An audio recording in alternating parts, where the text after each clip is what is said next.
going to be a quick video. I already did the second video, which is a longer video. And I'm just going to quickly show you what BandLab is so you can see what it is. All right, so I'm going to open up this project here.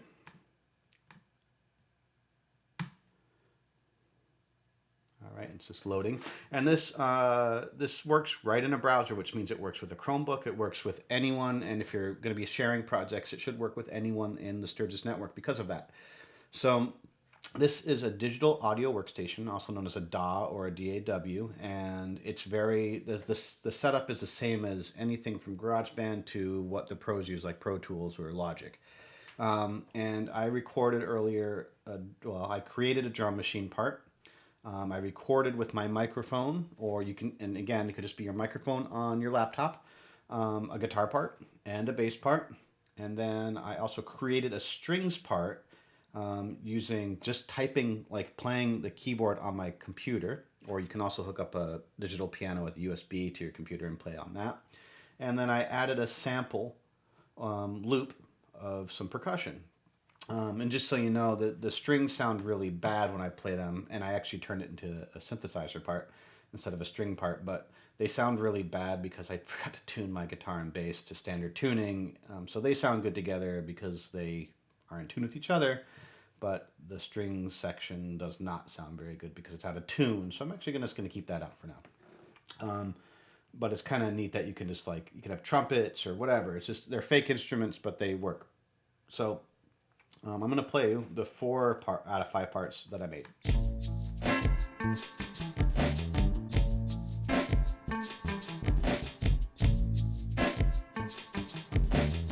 Okay, now it sounds a little weird because I actually did something semi on purpose, which was to show you what it would be like if you did not use headphones. If possible, you want to use headphones, preferably headphones without a microphone, and I explained that in the other video, but it's not necessary. This video sounds a little weird. It sounds a little weird on purpose. The song sounds a little weird on purpose because you'll see what happens if you don't use headphones. When you create your first track and then you play along with it, if you're not using headphones, then that sound comes out of the speaker and then gets picked up by the microphone again. So it creates a weird echo effect, and it kind of makes things sound kind of strange. So if you use headphones, then the microphone on your laptop won't re-record the previous thing you made and layer it on top. So this is a solo button, meaning you'll only hear this track. You'll hear the guitar and the drums, right? And hear just the drums, right? So then I should only be able to hear the guitar, and that gets explained in the larger video. But regardless, this is a very easy thing to use. I'm just going to quickly record, just using my voice, a very simple track, maybe just doing some humming so you can see how it works. New track, I'm going to use the voice and microphone here, and I'm going to hit record. And you can hear my daughter taking a bath upstairs. Okay, and let's see here. We want the metronome on. There we go. There we go. Whoops. That didn't really record anything. Okay, here we go.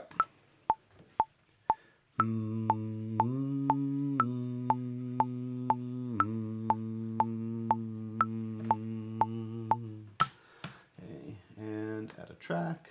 Another track. Now I see I have another thing down here. I'm going to record another line.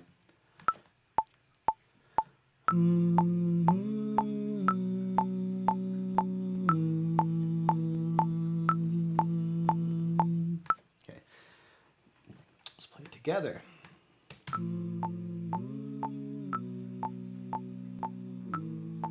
Okay, now you hear that clicking going on. If I was using a correct setup, then you wouldn't hear the clicking on the playback. That would just be something I only heard on my headphones.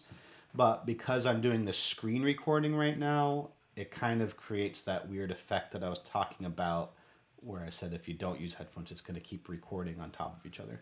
So when I solo this, for example, just one voice, right? And that should be the same for down here.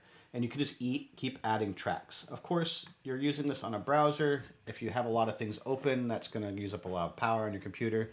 So you want to, I talk about like closing all your tabs, making sure no other any other programs are running. And if you use things like effects and stuff like that, it gets a little bit clinky. But regardless, you can use this program for not only recording but also layering loops and creating hip hop beats and EDM song, like everything. It's very universal, and this is just the way that people record sometimes nowadays. Before COVID and any restrictions, like you could do this and send it to someone halfway across the world. This could be person number one, and this could be person number two, and they live far away. So we have the ability to work together and create music even if we're remote. That's really important, especially for now. So that's the basics of this. And there's a longer video. If you're interested in that, check it out. All right. All right. Happy music making.